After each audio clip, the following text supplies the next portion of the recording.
way. Here's in July. Nah, Miracle just wants the farm. So, I mean, like, if you don't get early Tranquil Boots, I definitely agree that this axe will fall off because people will just be able to outrun him. Especially with the Tiny. Like, you are not going to be able to out-initiate a Tiny in most situations because Toss and Avalanche are way more easy to land than a Berserker's Call. Yeah. And he's not, like, going around like Sylar's perfectly fine. The axe is left, so the Warlock doesn't even need to protect the Ember Spirit anymore. Warlock is off trying to figure out what's going on in the mid lane. Well, Limp finally off of neutraling is going to get enough gold for Boots. You look at his CS, he's actually pretty even with the Arc Warden, but net worth he is down by 700. Tian Ming's creeping in the DMs. 343 may tank this gank. Yeah, he certainly is. 343. He's done so, and Complexity do not want to give up their mid tower. This is twice now that we've made a heavy rotation from Sirius. Complexity last time responded with the troll keeping in. Well, Wrath of Nature is available now, so if a lot of heroes show up, I think Sirius are more than willing to take a fight. These spark rates are being so irritating. Yeah. Limp doesn't even have that much mana.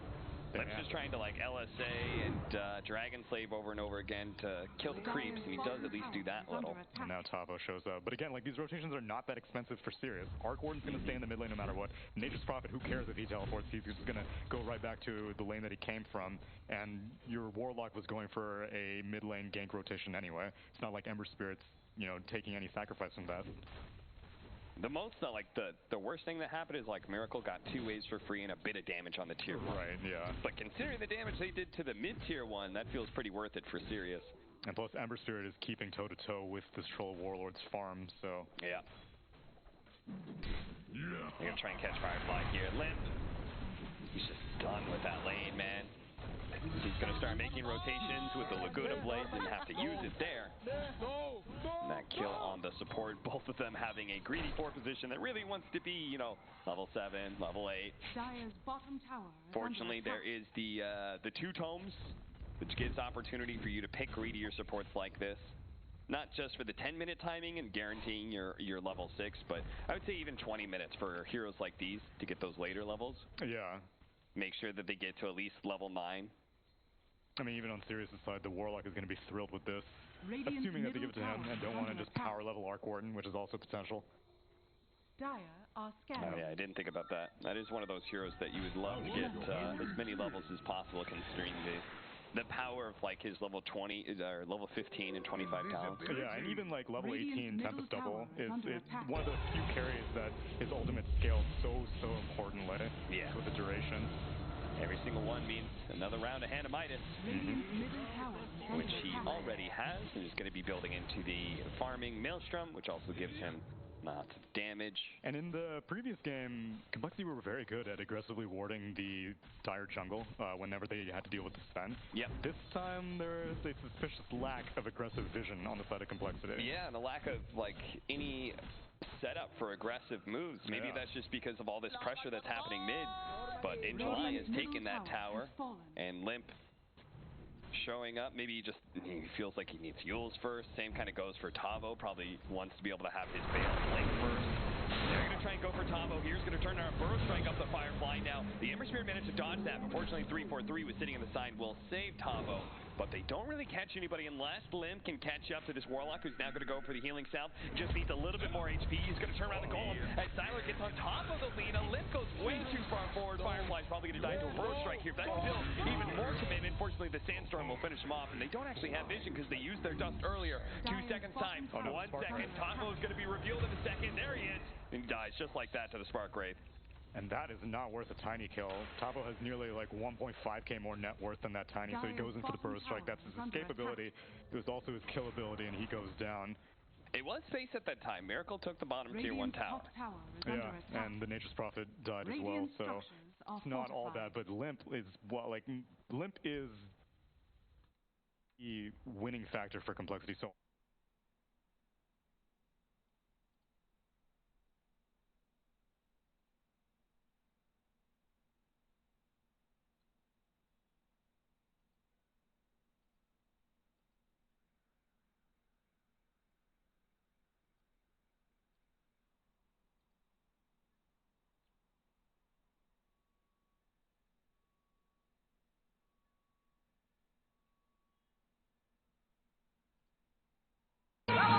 Brutality.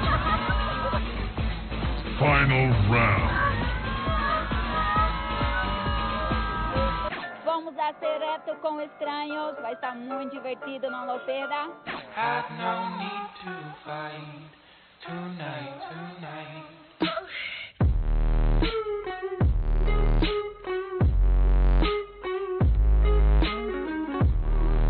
Qual tu nombre?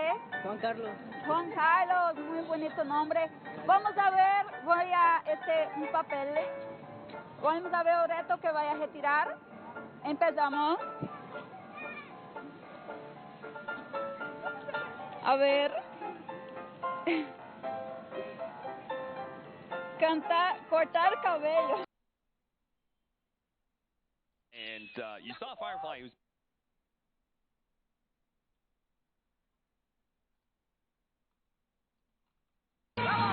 Brutality.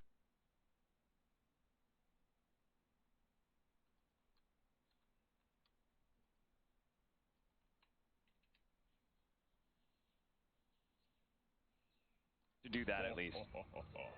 And now that maybe this turns into a push, as Injuly is kind of having to be on Troll Warlord duty.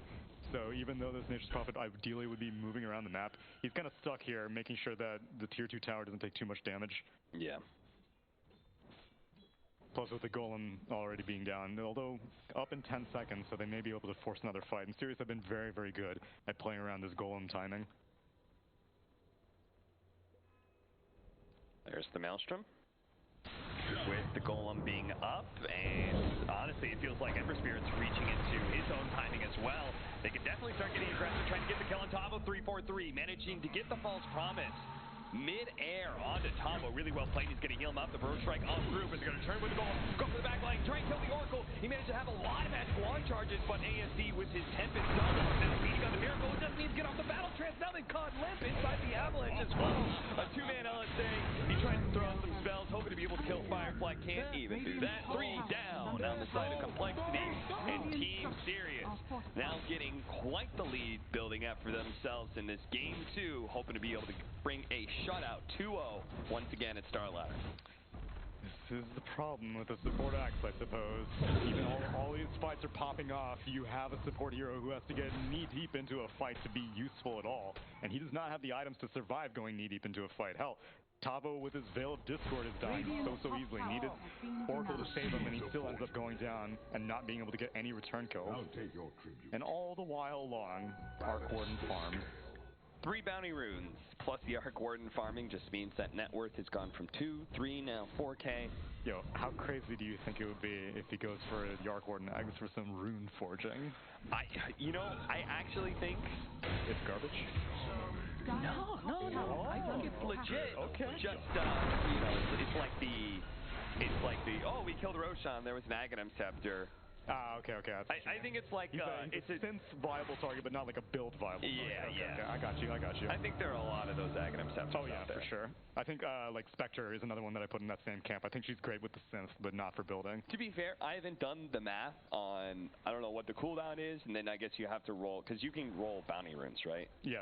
You can. So you can, like, I guess just to do the math of, like, what are the chances of getting bounty runes, how long, how much gold is this going to be? Like the double Midas or something like that? Yeah. It just seems like no matter what, it's better late game, right? Because double damages are better late game. For sure. Bounty runes just give you more gold later game as well. Even certain things like illusions are really powerful late game. Yeah. I like it. I don't know how good it is, but it's very creative. I love the creativity. And I think that's what the Ag Synth really does. Right. It allows IceFrog just throw in some bullshit Ags and say, like, well, okay, if they suck, who cares? You don't have to build it. Yeah, I'm a big fan of that. Not a big fan of how Complexity are playing this game, though. Yeah, it's rough. I mean, net worth lead somehow went down to 3K at one moment. I'm not sure how that was. I mean, until they kill Arc Warden, I'm not putting too much stock into any sort of gold situation. Yeah. You need to slow him down. He has his BOTs completed now on top of the Maelstrom. He can push out every single lane without, like, minimal effort, and that's even having a Nature's Prophet on your team. Like, how are Complexity ever supposed to make it past the river? Yeah. We're still trying to build a Yule Scepter on Lina. Z-Freak already has a Blink Dagger ahead of Limp's first item. That's sad. I think the ideal was that they would have, like, Shadow Blade potentially being built up by the Lina right now. They'd have, like, between Blink Tavo, Shadow Blade Limp, and Blink Z-Freak, they'd have just a lineup that can run around map. Hunting the Arc Warden, whatever heroes they run into, they can jump very quickly. They're going to go catch 3-4-3, manage to burn away the Searing Chains. But he's probably still going to die here. It's okay. Space created is what they say. Complexity can, I mean, I'm going to say hit that tower, but God, they suck at hitting towers. Well, at least Z-Freak can cut the wave, but they are not going to push remotely as fast as Sirius as they are just crunching through this tier 2 tower. And Complexity aren't even really sieging the tier 1. Yeah. Lina's supposed to be good at hitting towers, but he's so far behind. I think she needs mana to cast spells to get Fiery Soul, and she's just a few steps behind that, unfortunately. Yeah, he got hit by like one Wrath of Nature. His HP went down to half, and he's like, well, nope. He couldn't even beat the Tempest Double, and the Tempest Double is not that farmed yet. Well, finally the tower's going to fall because after taking that tier 2, Sirius don't set up to defend. They could have, but instead they want to maintain aggression. They want to be able to continue playing Sonic 3-4-3. Dies in pretty much the same area, and he's like, God, do they have a ward here? They have to, right? Which they do. It's actually on the Radiant High Ground. Yeah. So they may not be expecting that deep of a ward, but what I most loved about this rotation is that they can play just for the mid-tier 2 and continue trying to dive. Apparently missed out on the chase, but they do have the Blink Dagger tossed back. Siler will be able to catch him. It looks like Geronimo Angel's coming out from in July. A self-fuels, but they can just jump onto him with a remnant if they want to. Tavo is hoping to be able to burrow strike Siler as he committed in, but Siler didn't have to at all. He could just leave that remnant. And Sirius. The beauty of it, so many of their global heroes, they get a kill like that, both the Furion and Ember Spirit, head back to base, and in any time they can jump back to mid lane. I mean, the Arc Warden may have been in the base the entire time for all we know. Yeah. This is so difficult for Complexity to have more sustain than what the Sirius lineup has. Even Warlock. He does jump to the remnant. Jesus, all right, now he knows. Well, he did counter it. You know, it cost him 3 deaths, but he got the one ward that was placed out. This is when you go like Bloodstone Ember Spirit or something like that. You're like, if I keep getting free kills now, AFC, the real one. Oh, that is a big kill. They're going to kill the Tempest Double as well, so that's 540 gold plus an extra 240. So thankfully, Complexity doing a bit to stem the bleeding, because, you know, it looks really bad, but the 5 position dying 3 times in a row, not too big of a deal. Getting the main carry of Sirius, that's a big one, and if they can actually get more, they can get homing supports, drop the golem. Tavo going to be able to burst right through the golem, hits Firefly, and to stop the Furion TP. Feels like this is a lost fight, even with the golem here, but now Siler seems to be able to get the double chain, so July does join in. There's going to be safe for the Oracle. Tavo's going to feed back to base. Oh, there's the Laguna Blade out on the Siler. He's dead. Now John May's going to fall as well. One big pickup on the Arc Warden now turns into a massive fight win for Complexity. And look at them. They go straight for the tower. They're saying Arc Warden's dead for a small amount of time. Let's just backdoor it. He's respawning though, but I don't. Oh wow, he's going for it. Is that real him? No, it's going to be Tempest Double. He runs at him, but the tower's already dead. Quick chain reaction of events. I don't really know if Sirius wanted to take that fight. It's a fight that you take if the enemy don't have their shrine up there. Because then you're pretty confident, like, no one else can move around the map as fast as we can. We have a Prophet, we have an Ember, and Lina, like, just completed her Yule, so there's no way that they're going to be able to get there that fast. But if they have a shrine available, Complexity will take that fight 10 out of 10 times. So they start challenging it. Warlock drops the golem. Furion gets cold feet for a little bit. Once Sylar shows up, and they're like, okay, now we can take the fight. But you also bought enough time for all of Complexity to join the fight, and things just go very, very poorly for Sirius. And what was once a much higher net is now shrunk down to 1K. Yeah, I mean, I guess you're saying, of course, Complexity is going to take that fight near a shrine. They have to take a fight sometime. Yeah. They have a lineup that does have a very good mid-game window. They have a fallback plan in the Troll. They can see if they can win late game. I'm not really sure they will, but they can see they can win late. But they have to, 100%. Plan A is to hit this mid-game window with their Lina and their Sand King. And whenever Arc Warden is dead, like, effectively the biggest net worth advantage of Sirius is gone. They seize the opportunity very well, and they get quite a few items and map control out of it. Well, Sirius, well, they took a lesson out of it. Whether or not it's the right lesson, they're just going to play civilly, farming on their side of the map now. And unfortunately, they complexity were not farmed enough to take like a, so they had to be content taking a tier 1 mid, which would have been great like 7 minutes ago, but at this stage it's kind of just like a formality that I have to take this, otherwise then you definitely can't take Rose. But now all Sirius are available.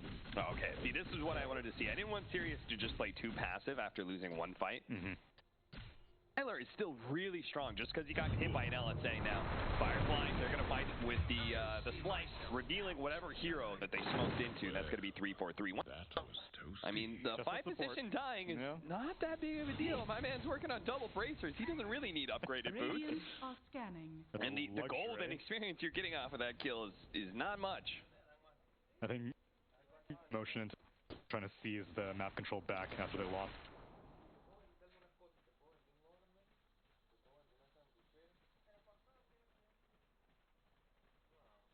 Radiant's middle tower is So under still attack. in classic ASD fashion, he will fight when he deems he's ready to fight.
Well, I guess if they manage to win a fight, they will take structures extremely quickly, with a Troll Warlord having an AC aura and dropping the armor of towers.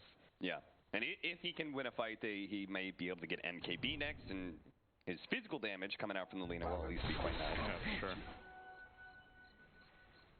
It's just getting a tad concerning for Sirius that they haven't been able to close out this game just yet. They're just not split pushing as much as I thought they would. They don't have anyone to like chase down these heroes. Whenever attempted doubles getting half-lords. Finding a nice initiation. They're going to try and kill Insulai right away for the fourth step. There's still combo to be able to follow up the Bro Strike though. Insulai gets off his BKB and sprouts himself. Miracle can't come through and he has to run away from ANC who's playing on the high ground right now. Sirius strike back strong. Tavo still playing inside that river. Is going to force strike out eventually. Forced out by Sylar. The Eul Scepter onto himself. Miracle's only healed a tad bit. Not comfortable enough to go back into that fight. So he's just got to run away. I mean, Ember can chase. Can now be the end of the game as they don't have buybacks on two. They're going to chase down Limp next. Miracle's going to go and try and get July here. They do have the toss up. The toss away by Firefly to be able to save July again. They saved him again. Twice now that July has been bailed out by his team. There's no buyback on Limp now. Miracle was the only one with it. It is going to be 30% life steal on the Arc Warden as they commit now to end this game. It's only two. Z-Freak, who's now been spotted out. Loranato managing to land on Z-Freak enough to be able to catch up with the Orchid and everything else, allowing his team to get that final kill pretty much. Now it's just Miracle.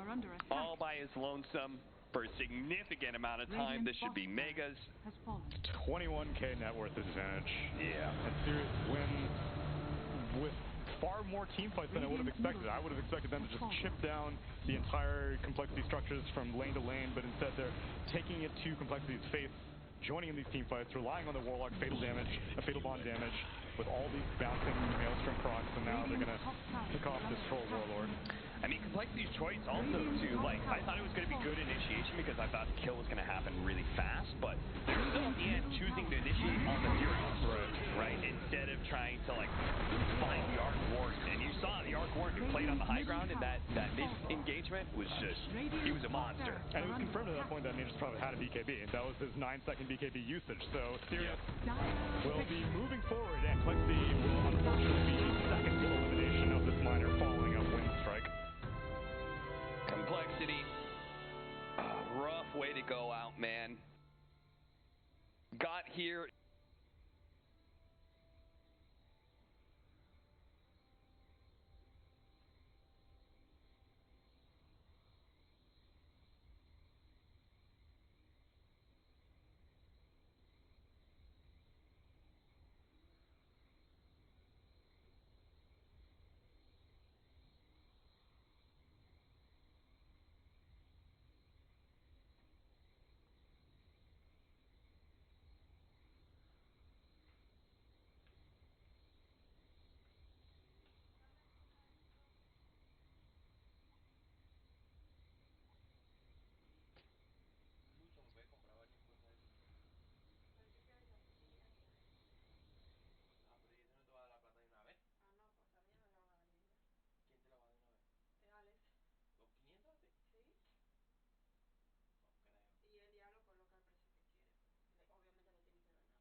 este mes, pues.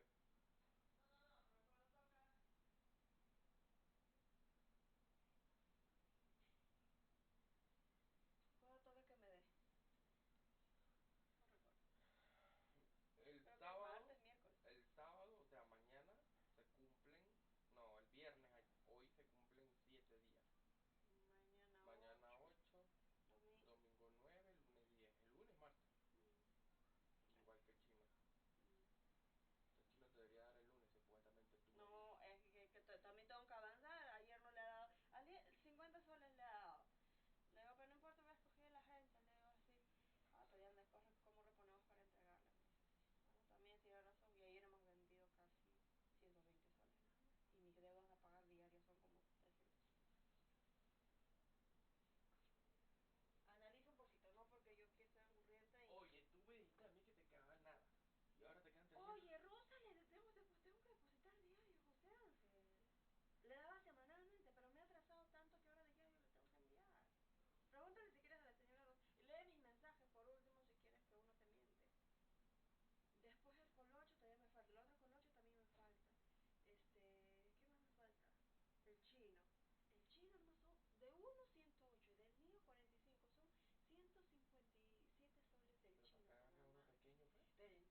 pick. Radiant team ban. The sack.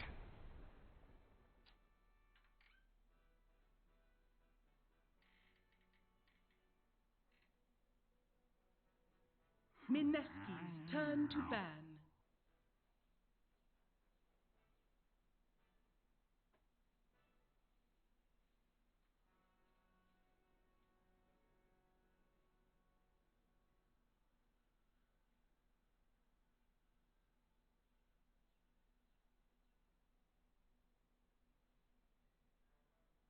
Ten seconds remaining. 5 seconds remaining. Radiant team ban.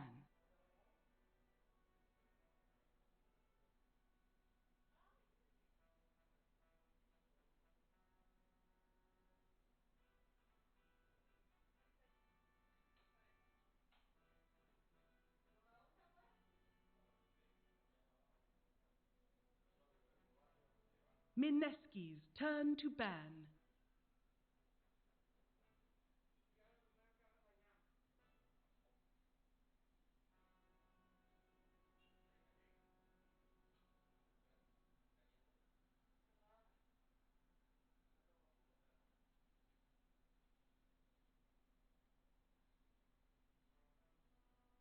Ten seconds remaining. 5 seconds remaining.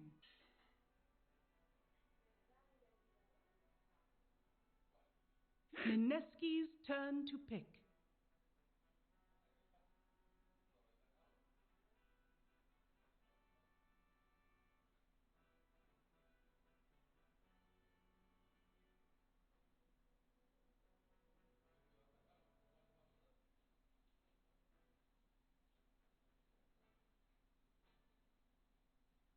Ten seconds remaining. 5 seconds remaining.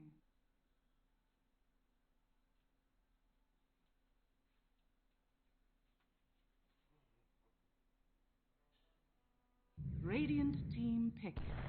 Mars.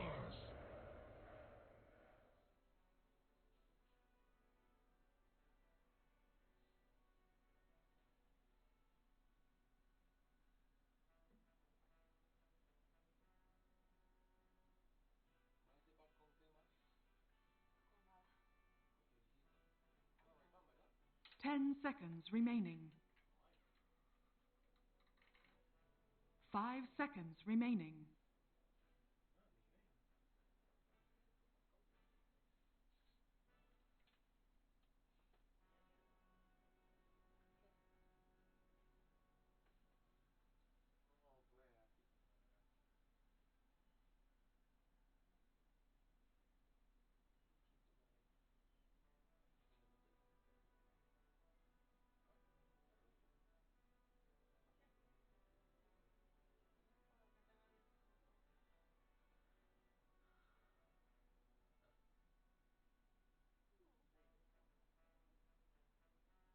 Mineski's turn to pick. Winter Wyvern. Yo estoy pidiendo y gasteando. Sí, dame Winter.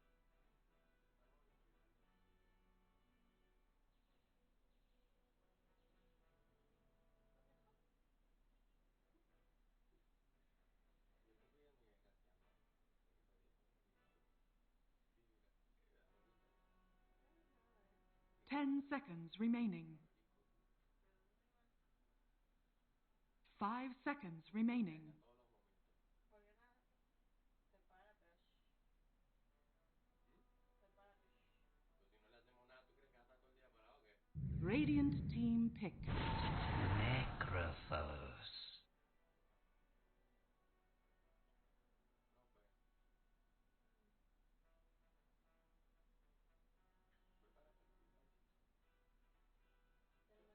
No, pues. Voy para acá, voy para aquí. ¿Te lo mereces? No, vamos bien. ¿Te lo mereces?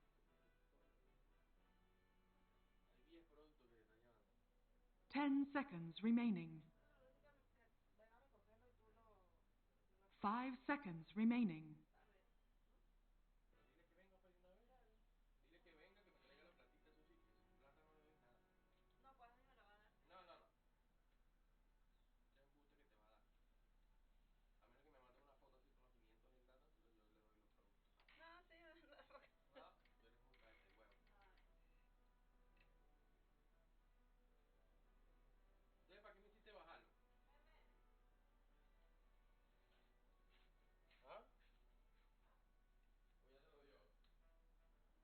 Mineski's turn to ban Templar Assassin.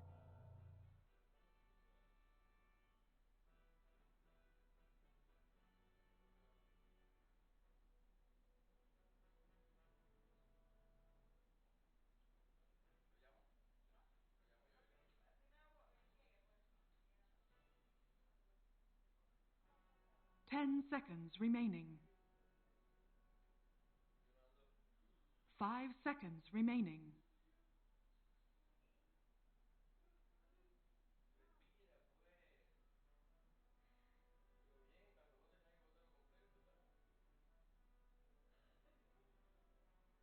Radiant team ban.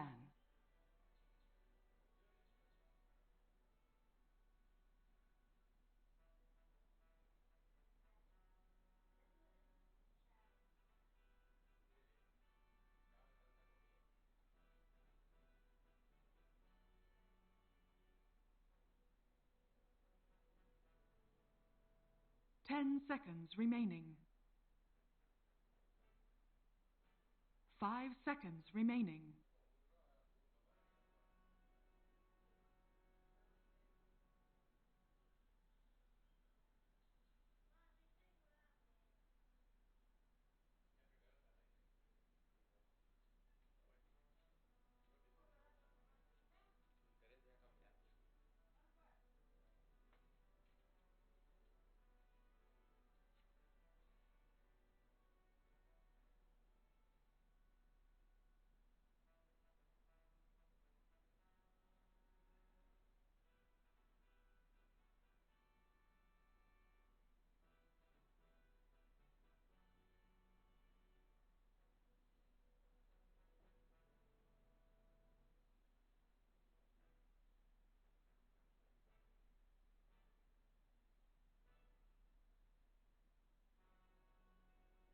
'Radiant team pick.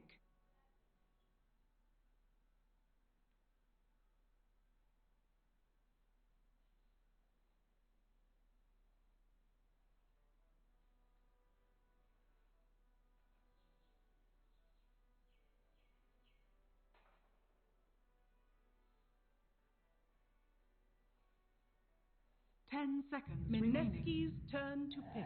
Lord Druid.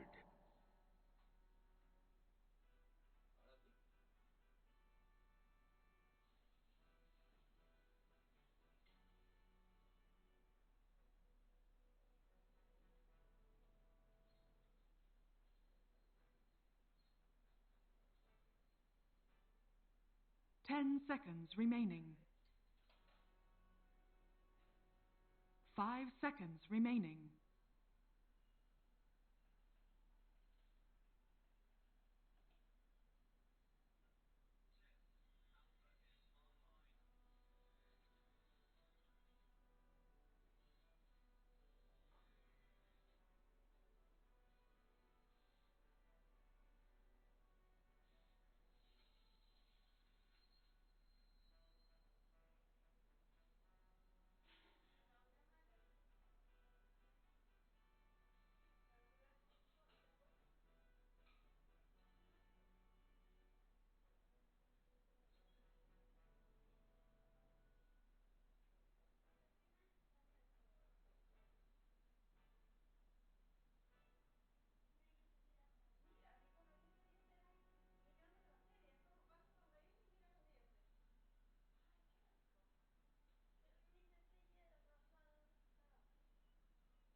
Tuskar. Choose your hero.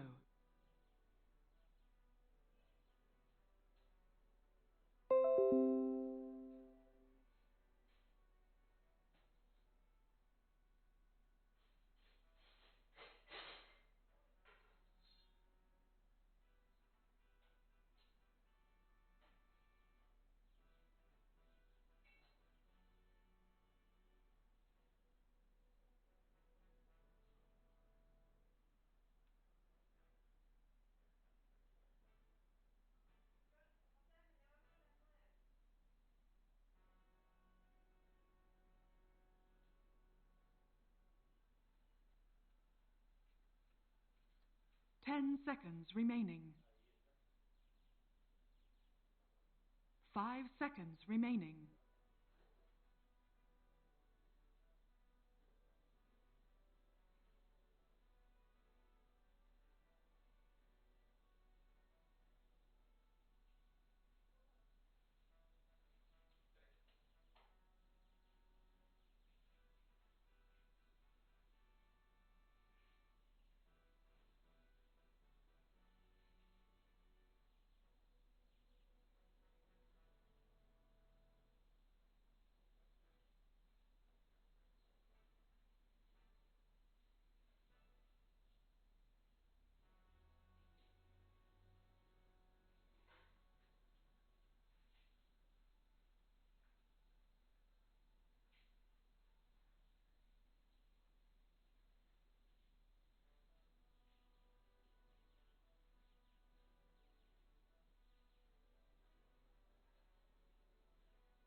You know, lately I've just been like turning to my right and going, hey Kyle, like, can you make sense of what the panel was actually saying? But like, I have Cinderin with me. Yeah, I don't think it matters what they said. Huskar never wins, so.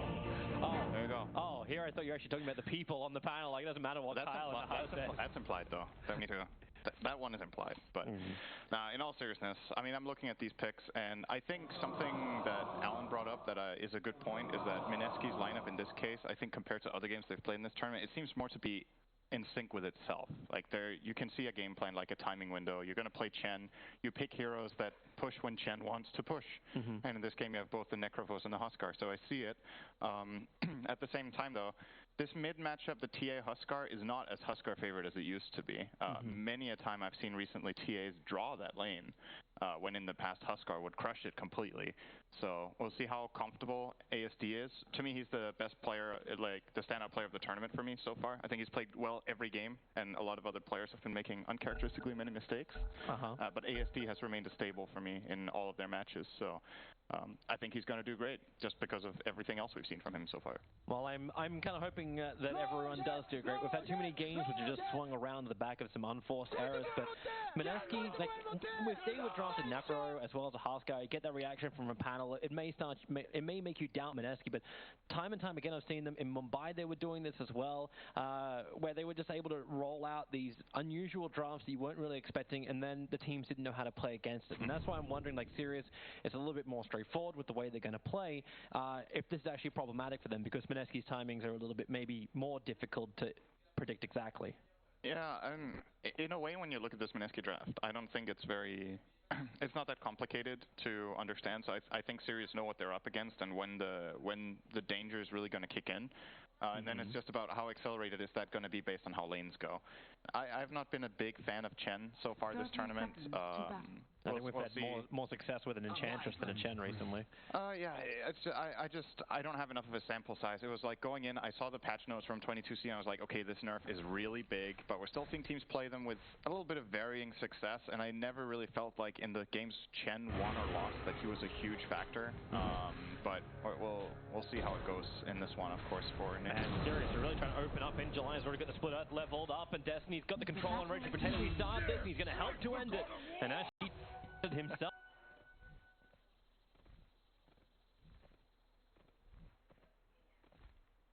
I think it would have gone to Firefly if he didn't take it. He had the faster projector. But obviously the goal was to give the first blood to the Blishrak. But we're going to see these lanes. So in my opinion, Necrophos as a hero, he is really weak when he's outnumbered. I think playing against a Triline with Necro Mars is awful. And a Lone Druid offlane against Sven plus, what would the support be up here? Chen? He's going to hold his own. I think he's going to be totally fine. He won't have free farm, but he will have enough that this Triline bottom will be worth it. And just look at KP being sad. And you already look at Necrophos' face, and then you just imagine, like, it's even worse. He's going to start crying soon. Actually, with that, he looks concerned for now, though. With that, it actually looks even worse for him with the cosmetic he's got on. Yeah. Necro sometimes has like that toothy kind of happy Necro grin. He's got the sad boy look going. Yeah, don't be sad boys. KP's in for a lot of trouble. And in July is moving up once again. The slow's going to wear off, and KP will get back underneath the tower to burn the salve of his. As Raging Potato's just like, well, screw this. I'm just going to pass through mid, spear ASD. He's already getting burning speared. Yeah, I think at this point it's probably the best play for the for the Mars to leave bottom. I just don't think they have any presence here, and he needs to find out what he can. Or arguably, ideally, he should have pulled the wave. I think he's just selling KP here completely. He should have pulled the first wave bottom that comes in that he could have manipulated. I think that would have been a way better play than going mid, especially considering that the Nyx and Wyvern were playing aggressively up on the Necrophos. I don't think they could have stopped him from doing it. And even if they stop him at some point and he TPs out or whatever, if he has just double stacked the wave, at least he gets something on Necro. But man, KP's game is terrible already. This is awful, man. His is pretty bad. ASD's gone jungle to try and play his own catch-up because he's been forced out of the lane. At least he's able to dodge the impel from Destiny. But KP taking every moment he can. Like, okay, I dodged one of your attacks. That's enough to tip you. But compare XP between the offlaners, right? Syla is almost level 3 and KP's level 1. Yeah. And, well, now he almost got level 2, but now there's no more creeps coming in. And if they stabilize here within July, see him running in circles with these creeps, pulling them into the hard camp so he can get something extra here. Or actually, never mind, the Mars did finally get to pull the wave. Okay, I missed that. I was looking at top beforehand, so good. This is what Raging Potato needed to do. I just think he's doing it too late already. But maybe they can come back a little bit bottom. Moon's now actually into a 1v2 scenario, while maybe a little bit too hard into that. That's a double damage Firefly. That's why he's here in the... to begin with, to get that damage in as KP. Oh, Raging Potato, what's he got? He's got a spear. He's going to actually pull Destiny underneath the tier 1 tower. Destiny does not want to be there because there's way too much damage. Raging Potato actually gets a kill out of this. And KP's able to survive and farm under his tier 1 tower in relative safety. Yeah, good kill. Being able to... that's what it costs when Wyvern has to help mid.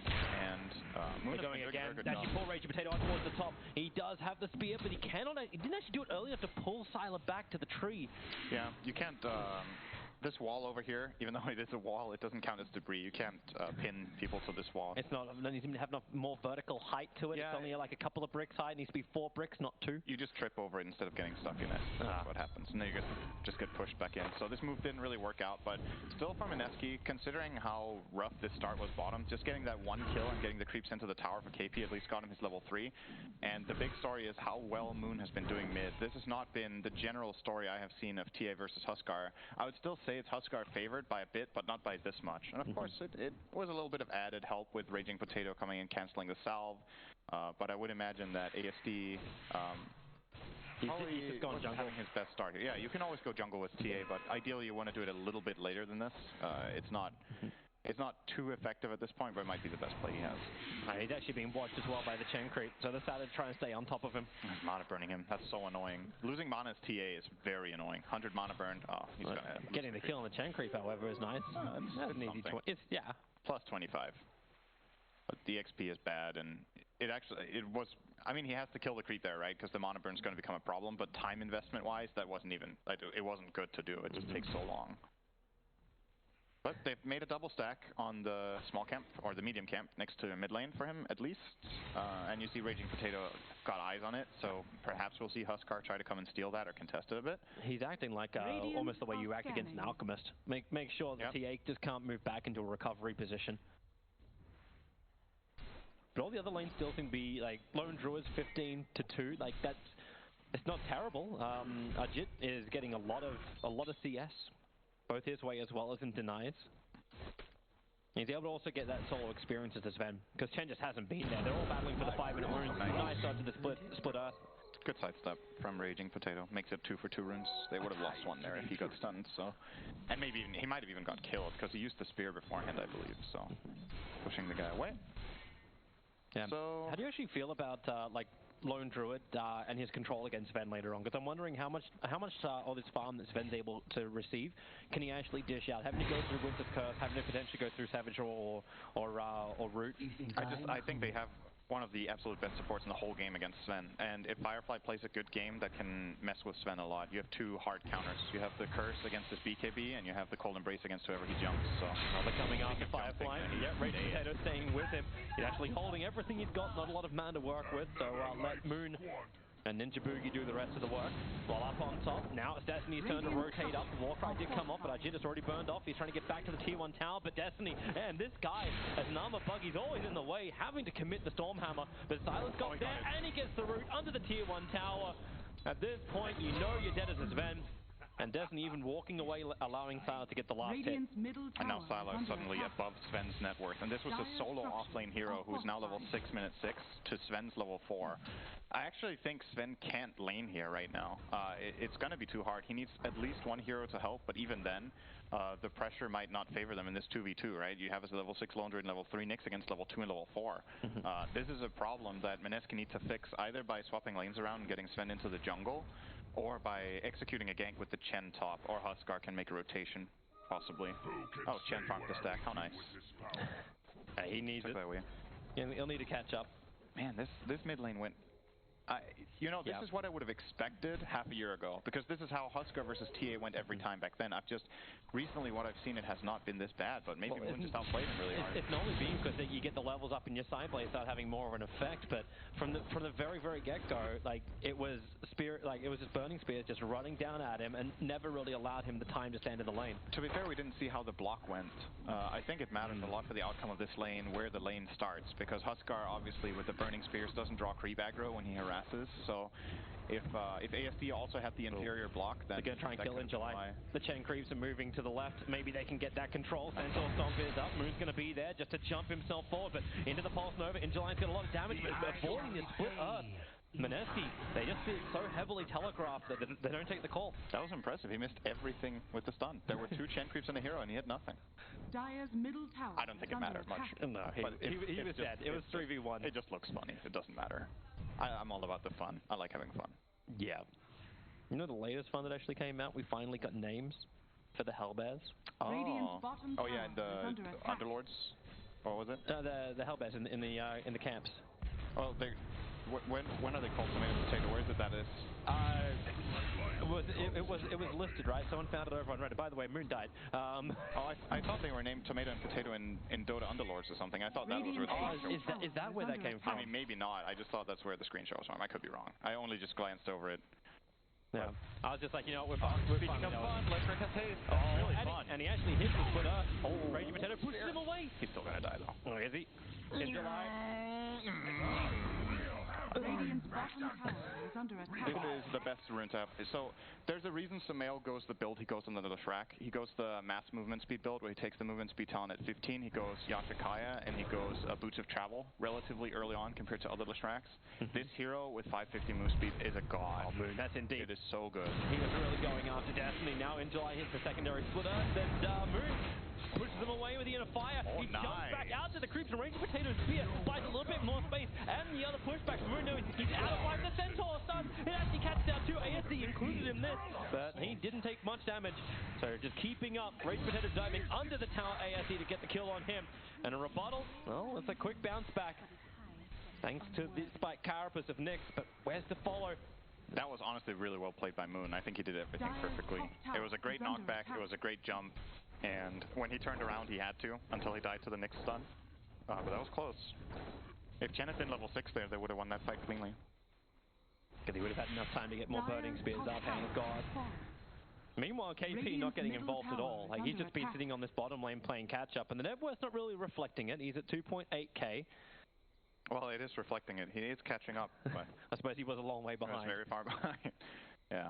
Sylar is now top net worth in the game, and he took the safe lane tower minute 9. It's kind of reminiscent of what Lone Druid used to do many years ago, when even all the way back to Admiral Bulldog at TI3 would play this off-lane Lone Druid, and in 1-on-2 or whatever situation he would be facing, he would be just finding experience and eventually take the safe lane tower after maybe killing the safe lane core, and Sylar is doing an excellent job this game. This is not common. If you don't watch Dota a lot right now, we very rarely have an off-lane Lone Druid, and when we do, he generally doesn't do this well. So this has been a fantastic start for him, and I'm just curious to see which way he goes. He's going Midas, which hasn't been the hottest build. He may go to the grave. There is no way away from this. The Savage Roar gets everyone to start the run, but with the Duke and Creeps, they need a little bit more control in the root on Sven. He can't keep up with the chase. It's fine. This is all happening around the 10-minute runes, which at least Boogie can get one of them. There are some... Mars is a weird hero when it comes to position 4, because there's a lot of spots on the map where using the spear is just really difficult, and that's why when you play it as a core and you get the fast level 6, you can set up your own wall, right? But in these ganks, it's hard for him to land these spears. Like, they get a Sven stun out, but he can't find the angle. with the Lone Druid, and even the Fear obviously can buy him some time. So that's a bit problematic. He's definitely going to need a Tome now. Is it flying out to him right now? It is. He's going to get that. So that will be the 6 on Mars. And it looks like he's rushing Phase Boots. I'm not the biggest fan of this. He has no mana regen on his support Mars. This hero is a mana, like, it's a mana vacuum. It uses a lot of mana when you cast your spells. Currently, he can't afford casting all his spells in a row. They cost 370 mana, he has 363. They're already smoking up, looking for a fight, coming through the bottom river. Next Assassin coming in close. It actually broke the smoke on the Centaur creep, I believe. Radiant's middle tower is under So Destiny attack. already feels something is happening. But it's in July, the man they want. I don't know if it's the one they really need. So KP baiting himself now. There's 4 heroes from Mineski gathering up on the bottom lane. Yeah. They want a big fight here. And they may actually just get a Sentry Ward Dire's down. middle Oh, they know. tower is Yeah, under they do. attack. Meanwhile, it's just a Hand of Midas Lone Druid farming top. Templar Assassins doing the Ancient stack. This seems to be like really good time for Sirius. TA overtook Huskar now. After getting destroyed in lane. Like, that lane went really poorly. He is still overtaking him. It's just all the space on the map, right? Huskar is trying to make moves and put pressure because he feels like they need to do it. Whether it's by pressuring out the top lane or pressuring... We had the fight in mid earlier, right? Huskar is one of those heroes where deaths just hurt so much. Like, it's a snowball hero, and I have this thing I like to say about some heroes in Dota where it feels like when you die twice. And I don't know if I would directly put Huskar in that category, but he's like 1.5 maybe, just because, like, your relative strength compared to how much you've died in the game, it just hurts more. It's a bit difficult to explain, but other heroes just overtake you in terms of tempo and impact when you're not that item ahead or those levels and that one. You just don't have that farm time, you don't have the momentum, timing, and Ragey Potato, for all that armor, it won't help him survive. The bear gets the last hit, and Sylar, with the rest of Sirius, that's a good move. 4 of them together will be looking to take that mid-tier 1. Their lineup is so good at taking towers. They have a Blightstone on TA, and then they have a Lone Druid and the Leshrac, so every collapse move they make that's successful and gets a kill, they can just take an objective immediately after. In the meantime, you would think that the Chen lineup would be pushing pretty quickly, but it's not doing too hot here. Firefly delayed them quite a bit. Thought with the tree break, they may have even got the stun out from Ninja Buki, but it won't happen. It's still at least a tower trade-off, so Mineski will get something back from this. No denial is possible. Sirius will not be there. But Nyx Assassin's on the hunt. This is why the defensive observer in Sentry is down from Mineski, so they can see this Nyx Assassin moving. It's only a level 1 Vendetta. It doesn't last long enough to keep the chase going the whole way. And Moon's got armored available too. And it feels like Moon's half baiting. Hello. I've got it. May as well use it. Yeah, true. It was running out. I looked at the cooldown and I was like, man, I think he still had that for a while. But after the nerf, no. It's actually a 50-second cooldown if you let it run out the whole way. So he had to use it then. But that's something we haven't talked about too much. They mentioned a bit on the panel the break of the Nyx against Mars, but obviously it's useful against also the Huskar, right? Breaking off the Berserker's blood. Jump forward. Limit that region and attack speed. Actually, counter-initiated on. He was the one that was meant to start in the TA, but defensive refraction charges just keep him alive. Now Rotovator, hold him in as Ninja Buki trying to move himself away from In July and the rest of the fighters. Ragey Potato might be able to get some kind of rebuttal on top as Moon begins his own TP, but Sylar's retreating out. And they've got enough space. Sirius go back to the status quo. I feel like Sirius are just winning this game really hard. It's not just the goal. It's like the potential of their lineup. And now they even go for Roshan. The Desolator is done in 14 minutes. Yep. So with all these controls, with the tankiness that the Bear's able to provide, they can just bring down Roshan. But what can Mineski do? Can they stop this? It's going to be a no from me, dog. I don't think so. Nyx was going to scout them out. If anybody comes close, they're going to get Atos and kill it. What's that? Atos kills. Marceline gets his wall up. And Destiny's in there, but it won't matter. There's more than enough damage from that Nyx Assassin. Roshan goes into the Templar Assassin. And this may actually be our quickest game of the tournament if things continue the way they're going. I mean, you hate to see it, right? You're playing this lineup that is kind of all in on a mid-game timing, but you also have a Sven with it, which is a little bit off, but still can work. But your timing is it's just failing. Like right now, Mineski need to be ahead. They need to not even be even in gold. They need to be ahead on towers and gold realistically to find that mid-game timing that they need. And what has ended up happening is that the top 2 net worth is on the enemy team almost top 3.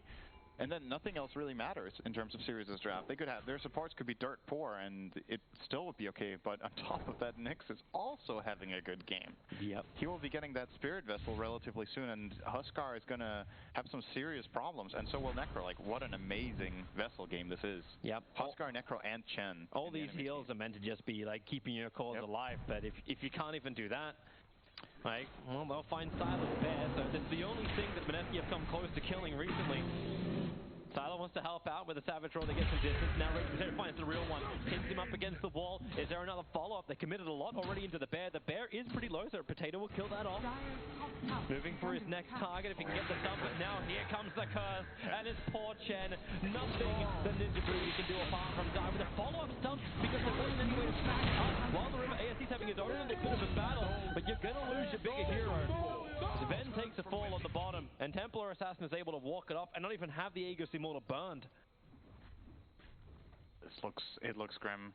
Yeah, we've had, to be fair, we've had our fair share of games in this tournament where one team has a lead and then all of a sudden the stars just align in some weird way, like new stars spawn and then someone accidentally dived. Yeah, I mean, whatever it is. It's just like this is an extreme case just because on top of it, the lineup discrepancy, in my opinion, is just way too serious favored later on in the game. The easy kill here on Moon. It's not going to get easier. We've had, like, who have we actually seen have impact on the Dire lineup? That's my question. They've taken one tower. That's kind of what they've accomplished in the whole game. They have not won a fight. They've barely found kills. They've barely shut down any hero. I guess the highest impact goes to Moon for winning his lane against TA, but there's been nothing good happening since then. Nothing to control, at least maybe now in the fight. No, you've already lost Rage your Potato.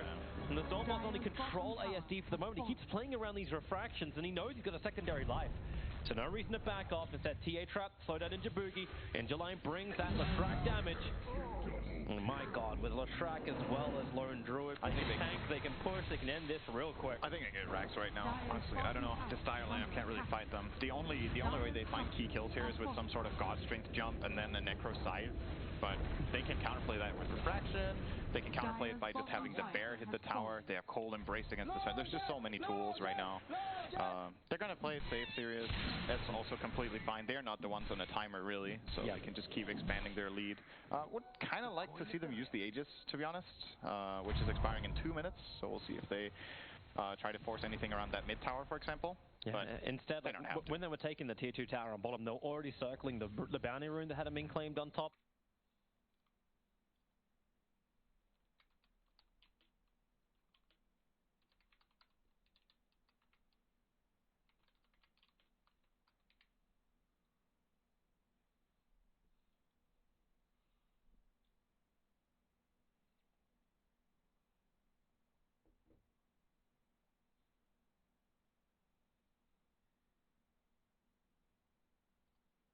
Out at least, but again, can they get an objective? They killed away from absolutely everything, right?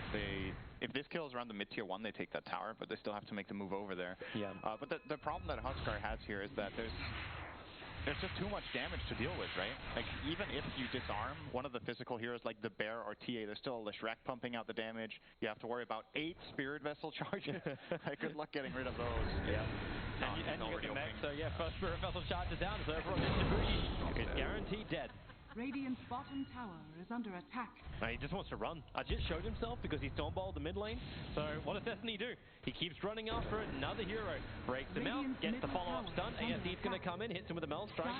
Negative 15 armor. Spike Carapace will return. And he's still battling underneath these TA traps. So even if Mineski want to pursue, they have to go through the TA's traps. I'm not sure if I've said it before in this game, but playing Dota when you can't really make moves is really hard. Like, if you can't take some sort of initiative and pressure your opponent and you're just stuck back, and even when your counterplay potential isn't that strong, it's just this Mineski draft doesn't have any real play potential at this point. So they're kind of at the mercy of Sirius giving them a good fight, because they can't make it, they can't generate it themselves. It just doesn't feel possible. The only catch that they have is a Sven stun or a Mars Arena, which are both extremely telegraphed and really easy for them to avoid. And should they connect, do they even have the damage to find the kills? Yeah, it's when you're... It's rough. Battle for the room. Spike Carapace quickly up, and so is the wall. And Destiny, if he got a triple stun with his own intel, they'll miss the spear. And Ninja Line's already rotated over over. They're rotating in from above as well. So Raging Potato will burn to Injulize on the track. A quick turn allows for a reset up. And then it's all over towards KP. Kill off that Necrophos. He's got his ulti off cooldown in 1 second, but no one is anywhere near any... Yeah, that doesn't even matter. I don't even know why I brought that up. There was no one that was losing any health. Lestrak's even got a mech, just for good measure. Greaves. He's got full Greaves done? Alright. Atos Greaves. And Sila's getting close to having an AC. Like, that's his next item, and the rate they're receiving money. 13k advantage 20 minutes in. I really disagree with Gaben on this one, on the win rate percentage. I don't think it's 84. I think this is more like in the high 90s for me, but not sure what games Gaben has seen that Dire comes back into this in, but it looks like it's possible, but this is not the way you do it, though. No. Ajit is toast. Oh, nice sidestep. Oh, there's no mono. Are you going to stun? He doesn't have mono. Oh. Hey, that's how you win. Gaben's always right. Forget it. Plus 2%. My bad. Don't.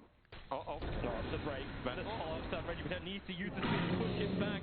And Sylar, Savage Draw, they're going to go in deep as Moon. He'll get back into the tier 4 tower, 6 aside. So now the Reaper Scythe comes down, puts him down. You always remember, man, Reaper Scythe put someone down for over a minute. You get yourself back in the game. It changed the win chance by 1%. It went from 88 to 87. Okay. Just another 50 of those kills, boys, and we're there. Yep. Hey, but TA just got a BKB, so good luck finding those kills. Yeah, that's another problem that they have. They're actually not good at killing a TA once she gets BKB, because when it comes to breaking refraction, these damage instances, sure, Huskar can hit relatively fast, but if he gets targeted out, which they have plenty of ways to do, the attack speed of the Dire heroes is not that good, and they need to break through refraction before Sven can threaten her whatsoever, and nobody else deals damage to her in the aura, in the BKB. Nobody. It's irrelevant. Largely right now. They're smoking. So. If they pick up that Arcane Rune, they'll reveal the fact they're moving too, as they pick up the Arcane Rune. No instant ping. But that mid tower is one attack away. They'll fortify it up just to make them work for it. But Mineski, this is the fight they really want to have. And is this the turning point? We're seeing so many times through this competition. Injulize the primary target, pushed up against the wall. I guess he's caught on the end with the curse. Huskar is locked in to the second waste of an arena. And they're all burning down the Pulse Nova, the Savage Draw, forcing Mineski unwillingly to turn and run away. But Huskar can't do that. The Rod of Atos will hold him in position. Maybe he can toggle his way to victory through all of this while Boogie helps in the tree line. The Destiny is back. He's looking for the sun. And the root control from Silence Bear will do that work. 48 seconds on the sideline. Another jump in. Archit, it's good clean damage. Into Firefly as well. July 1 will do it, but the cold embrace. He couldn't get through that, but that's why KP's there to do it. I don't know what's more he can actually do. Ninja Boogie's the sole survivor from Mineski. He can die. That's a 5-for-1. They do get the tower, but again, it's too little too late. This tower needed to fall probably 10 minutes ago. You have a mid Huskar that crushed the TA, and you have a Chen. They should have put so much more pressure on getting this tower and forcing something out here. Instead, they only took that bottom tower, what seems like, was it 10 minutes ago or something like that? It wasn't long. I'm starting to sound like a broken record, I'm sure, but it really is just a timing game. That's what it is. You pick this lineup that's hard to execute and needs to hit this timing. You miss your timing. That's it. Yeah, at least they're trying to take these fights, but man, I had a little bit of a hard time with that fight, man. That spear miss from Raging Potato hurt my soul. When he got that, he got the arena out on the Leshrac. The Leshrac got bounced once by the arena, and then that spear just went flying wide. And you can't make a single mistake right now. I think as Dire, everything needs to be executed to perfection, more or less. And even then, you also, on top of it, need a little bit of a misstep from the enemy team. So it does feel like one of the biggest weaknesses of the Mineski lineup. Yeah, he'll die. And they'll get another one in mid. Moon just coming a little bit too far out, down for 50 seconds. But it felt like there was that fight, and it was the last roll of Mineski's dice there. Game over. They're holding in, but it really is over. They can just go for the tier 4 towers right now if they really wanted to. The only issue is Injuly doesn't have mana again. That's the biggest concern. Yeah, Greece can get something back. All up for Raging Potato. They push it back. They'll find some space for KP. But they don't really have a lot of fall damage. Maybe with a Stormball. Hits on 3 for the cold embrace. Once again, this event cannot put any of that damage to work. GG is called. The tier 4 towers are even have to fall. This was a quick game. Not even 25 minutes on the clock. Yeah, you gotta do better than that, Mineski. That's all there is to it. If you pick a lineup like this, you gotta play fast. If you fail, so be it. Like then you try. But I don't even feel like they really played the timing that they did have.